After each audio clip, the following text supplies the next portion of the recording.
I swear whenever I start these videos, it sounds like I'm having sex with this chair. Hello everybody, my name's Darko3 and this is another rant video today. Today we're talking about eBay. Now I know we all love to buy and sell shit. Buy and sell our possessions on eBay, sell them on the internet, Craigslist and all that crap. But eBay has a special place. A special place in my annoyance categories. Okay. So, you know when you're trying to find a game, I'm a game collector. There's a fair number of us in the world, there's a fair number of us in the UK. And I'm trying to get a hold of some rarer games. So, the big difficulty I have at the moment is there aren't that many places which are physical, which sell a load of old games. There are some.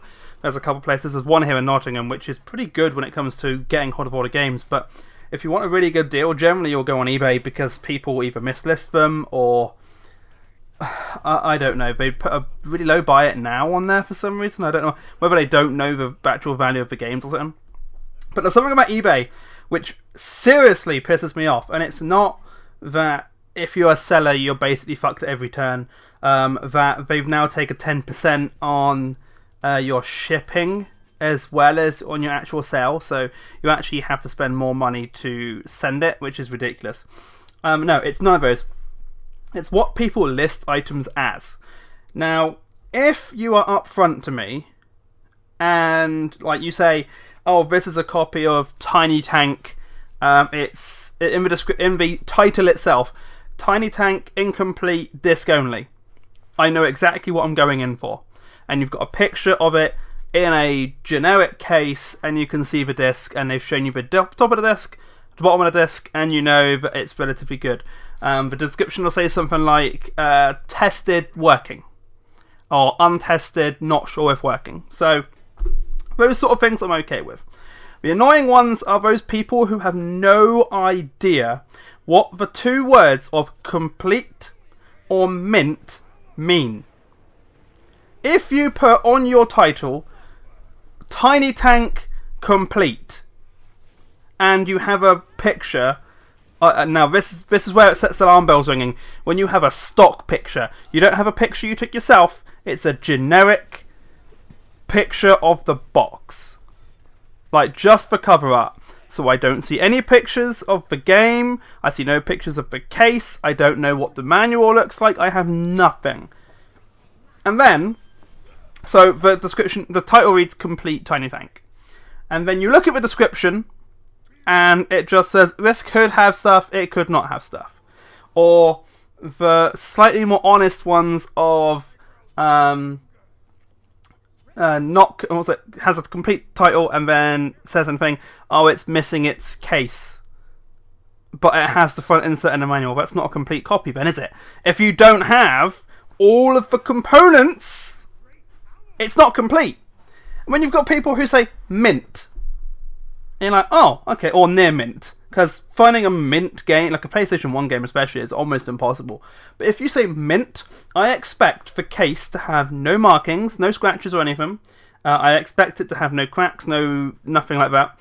I expect the front insert to be there and looking nice. I expect the instruction booklet to be there and looking nice. And I will give some wear and tear to the disc because you have to put it in and out of the console, and no matter what you do, there are going to be some scratches on the disc. I don't mind some little bit of disc wear and tear. I'd say that's a fine case for a mint near mint game. I know technically speaking mint is meant to be like the stuff is all perfect and fine, but in most cases I will give some leeway regarding how that is. And something I do ask of mint games is that when I'm looking at buying one, if you tell me how you're going to package it, there's a higher chance I'm going to buy that game from you, because you're being upfront, you're telling me what I'm expecting to get, you're telling me how you're going to package it to make sure it stays nice and as close as it can, and points to you if you do that. I had a very well packaged copy of the PlayStation 1 War of the Worlds game. I tell you that as a bitch to find, I tell you now. And the guy was like, I'm a little bit more expensive than everyone else, but I will post it, track delivery, in a box, bubble wrap around the case with bubble wrap inside to make sure nothing is going around, and I'll make sure that it's packaged in the box as well really nicely. And that guy got my got my purchase almost immediately. I knew exactly what I was going for, and I was like, cool, I'll go with that.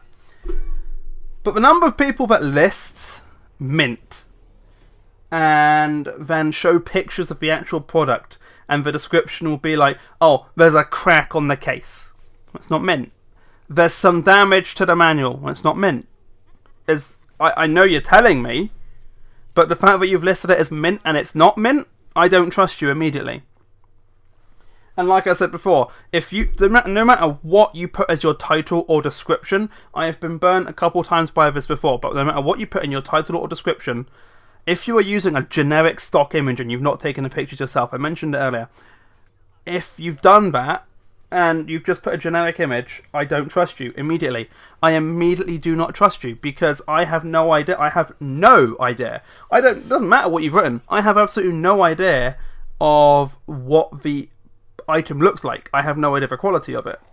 And I know that because of the way you've done that, if I were to purchase it this is where I bought a copy of it's Rogue Galaxy, isn't it, on the PlayStation 2? I bought a copy of Rogue Galaxy, and it said on the picture, it looked okay, it looked cool. The description read that it was a well looked after copy, and when it arrived, it obviously had water damage. But because they used a generic image, I don't really have a way of saying that happened before they sent it. So there you go. I know eBay would probably have taken my side on it because I'm the purchaser and they're the seller, and the seller gets inevitably screwed on eBay.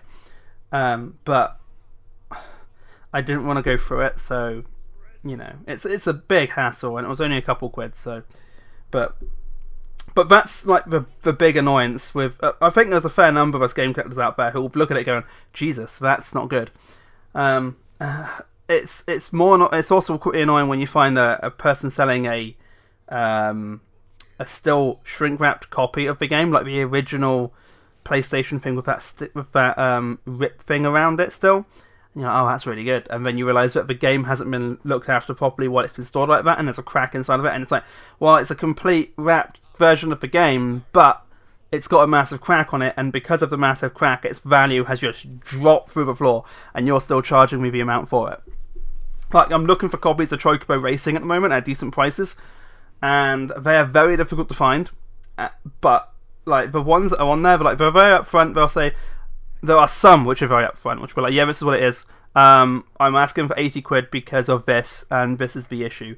And then you've got others who use a stock picture and are charging over 100 quid for it, and it's worth a fair amount of money. Chocobo Racing was a very hard game to find, but because you use a stock image, I don't know what to expect. And if I'm buying a rare game like Chocobo Racing or Urkais or the original War of the Worlds, if I'm buying something like that, I want to know what I am buying. If you are not showing me, I ain't buying.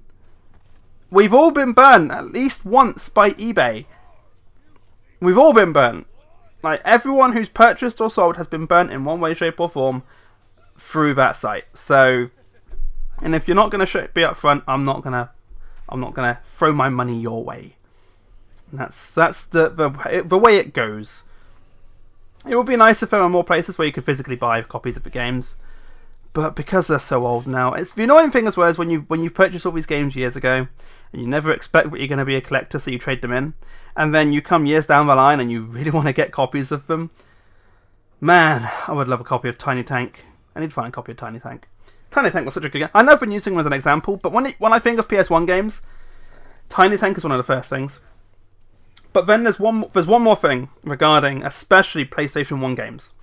And it's basically, you need to do some of your research before you buy them. Because in general terms, a lot of the games you'll buy from eBay on the PlayStation 1 or on the PlayStation 2, basically, you've got things that are called Black Label and you've got Silver Label. Now, Silver Label is basically your Platinum. I don't know what you guys call it in the US. I'm guessing it's Platinum, but you have a green label for that, I think. But ours was a Silver Label, basically saying it was a greatest hits or Platinum version of the game. And those are generally the second run of the game. So, inherently, the Black Label is worth more because it's the original print, usually. There are one or two cases where the older games for the PlayStation life cycle were, so the ones at the beginning of its life cycle, they didn't really have a set standard for the PlayStation cases. So you'll find a lot of people on there who are claiming that it's the first version, the black label of the game, but they either show the wrong case or they don't show you the case.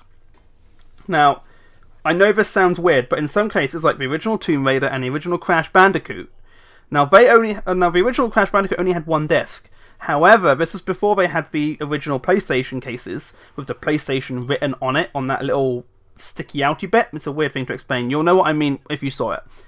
But the original release of Crash Bandicoot wasn't in there. It was in one of those double case PC boxes.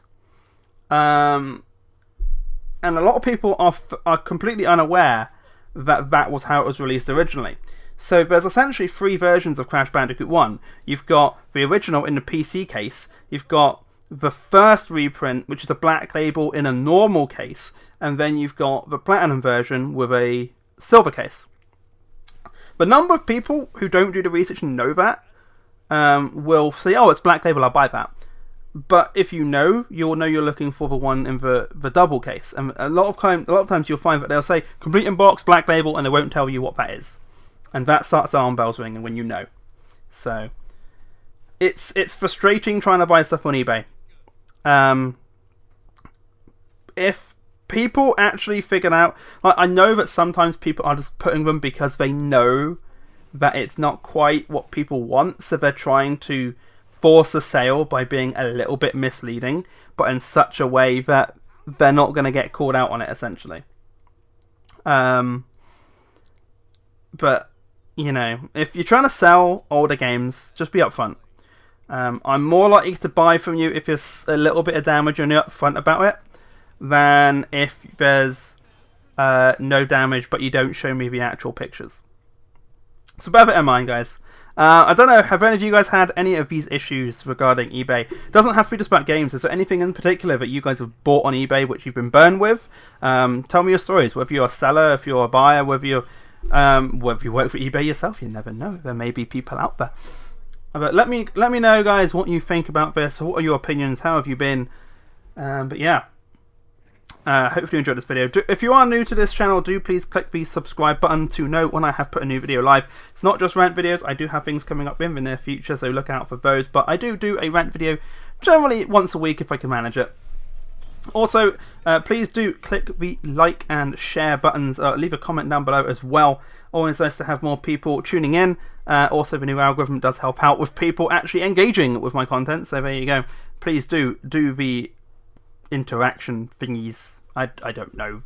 You'd think I'd be able to be doing with damn outros by now, but you know, I never really used to say please like, comment, and blah blah blah. But anyway, guys, have a very good evening, morning, afternoon, or night, wherever you may be. And I will see you in the next video, whether it's a rant video or a highlight video, I'm not sure. But thanks for tuning in, guys, and I will see you in a bit. Bye bye.